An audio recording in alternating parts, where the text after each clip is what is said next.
রুম্পা মণ্ডল আশা কর্মী। তো আজ এই গ্রামে বাঁকুড়া জেলায় গঙ্গাজল ঘাটিতে কারা আছেন?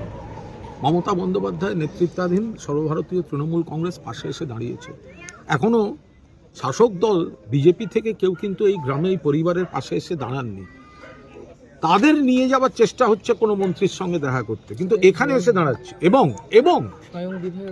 এবং যাদেরকে বিজেপি রাজ্য বিধানসভায় তথাকথিত বিরোধী স্বীকৃতি দিয়েছে, বিজেপির বিটিং, বিজেপির দালাল, তারা আজকে যখন মমতা বন্দ্যোপাধ্যায়ের নির্দেশে দোলা সেন, কুণাল ঘোষ বাঁকুড়া জেলায় মৃতার বাড়িতে আশাকর্মীদের পাশে, এবার দুদিন পরে তারা আজকে শুভেন্দু অধিকারীর সঙ্গে দেখা করতে যাচ্ছেন নিজেদের ব্যক্তিগত সেটিং ইস্যুতে। এইটা হচ্ছে দুটো তফাৎ। তারা আজকে বলছে এসআইআর, ওগুলো নিয়ে আমরা সরব, তার জন্য বিধানসভাও আছে।